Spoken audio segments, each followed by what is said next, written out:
जब हमारे ये सारे बेसिक सीक्वेंशियल स्टेप कंप्लीट हो जाएंगे,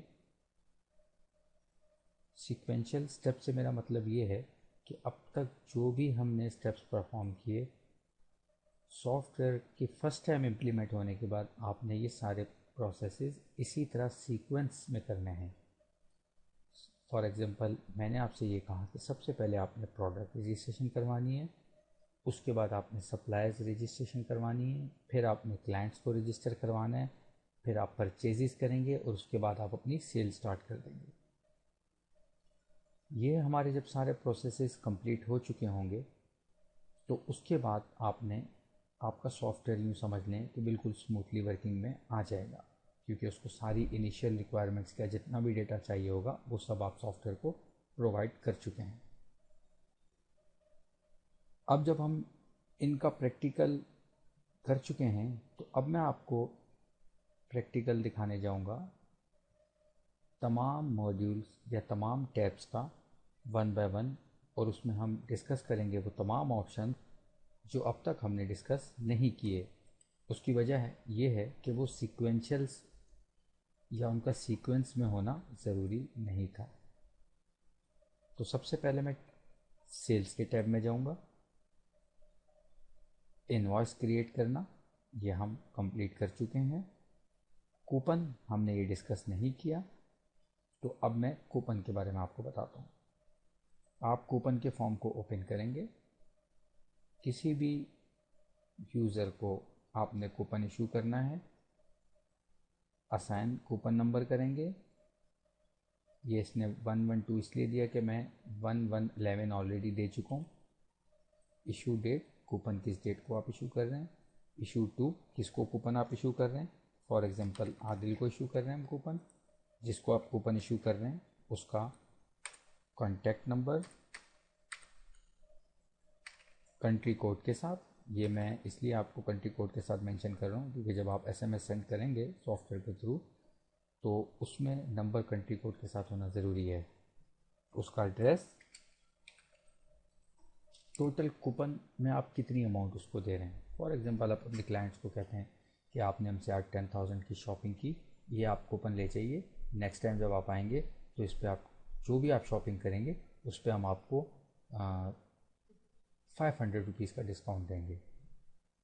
या आप डिस्काउंट को परसेंटेज में भी आप कर सकते हैं, हम आपको 2.5% का डिस्काउंट देंगे। आप किसी तरीके से भी दे सकते हैं। लेट सपोज मैं आदिल साहब को कहता हूँ कि नेक्स्ट टाइम आप जब भी आएंगे हमसे शॉपिंग करने, ये 500 का डिस्काउंट आपके लिए है। अवेलेबिलिटी स्टेटस को जब तक ब्लैंक रहेगा तब तक समझें आपका कूपन अवेलेबल नहीं हुआ, क्योंकि आपका जब भी क्लाइंट कूपन लेके आएगा तो सबसे पहले आपने कूपन की अवेलेबिलिटी स्टेटस चेक करना है।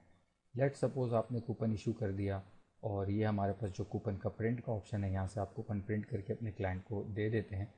तो उसके बाद क्या होगा, उसके बाद ये होगा कि लेट सपोज काफ़ी दिनों गुजर गए, हमारे पास क्लाइंट आया कि ये मुझे आपने कूपन इशू किया हुआ था, तो अब काइंडली मैं इसको अवेल करना चाह रहा हूँ और मैंने ये परचेजिंग की है। तो आप दोबारा कूपन पर जाएंगे, कूपन की जो आईडी है इसमें अपना कर्सर रखेंगे। इट्स मीन आप सॉफ्टवेयर को बता रहे हैं कि मैं सर्च करवाना चाह रहा हूँ कूपन नंबर कूपन आईडी के थ्रू। उसकी जो कूपन आईडी, कूपन के प्रिंट के ऊपर कूपन नंबर लिखा हुआ है, फॉर एग्जांपल 112 मैंने जो अभी इशू की है, आप वो सर्च करेंगे, आपके सामने ये कूपन ओपन हो जाएगा। आप देखेंगे कि कूपन अवेलेबिलिटी स्टेटस क्या है, ऑलरेडी किसी ने अवेल तो नहीं किया। अगर किसी ने अवेल नहीं किया होगा तो पहले आप इसको फिलअप करेंगे कि ये कूपन अवेल किया जा रहा है 18 को, और अवेल करने जो भी शख्स आ रहा है आप उसका नाम लिखेंगे। अच्छा, अगर आपने कूपन की कोई एक्सपायरी डेट रखनी है तो कूपन इशू करते वक्त ही उसकी एक्सपायरी आप डेट मेंशन कर देंगे। आप देख लेंगे, लेट सपोज मैंने इसकी एक्सपायरी डेट अगर 20 मेंशन की हुई तो आप देख लेंगे कि एक्सपायर तो नहीं हो रहा। अगर एक्सपायर है तो आप उसको कूपन इशू नहीं करेंगे आप, क्योंकि जब आपने कूपन इशू करते वक्त प्रिंट किया होगा और आपने एक्सपायरी डेट मेंशन की होगी तो उस कूपन पर ऑलरेडी एक्सपायरी डेट मेंशन होगी। ये एक बड़ा अच्छा ऑप्शन है कूपन इशू करने का। फॉर एग्जांपल अगर किसी क्लाइंट को आप दोबारा कॉल करना चाहते हैं और आप उसको तो एक छोटी सी अमाउंट का कूपन दे देते हैं तो क्लाइंट आपके पास दोबारा आ जाएगा कि यार चलें कुछ ना कुछ मेरे पास ऑलरेडी अमाउंट सेव है इस स्टोर या इस शॉप की तरफ, तो इसलिए वो दोबारा अट्रैक्ट होगा आपके पास आने के लिए। कूपन के बाद हम चलते हैं डिमांड की तरफ। ये एक ऑप्शन है, जनरली आप देख के समझ गए होंगे। कभी कोई कस्टमर आपसे कोई आइटम डिमांड कर देता है तो आप जब मार्केट का विज़िट करने लगते हैं, आप चाहते हैं कि यार मेरे पास एक ऐसी लिस्ट हो जो लोगों ने आइटम्स की डिमांड्स की हुई है जो मेरे पास शॉर्ट थे या मैं उनकी डील नहीं करता था, तो मैं उनको एक बार देख के चला जाऊँ ताकि मेरे पास जो चीज़ें शॉर्ट हैं या जो रिक्वायर्ड हैं क्लाइंट्स को मैं उनको प्रोवाइड कर सकूँ।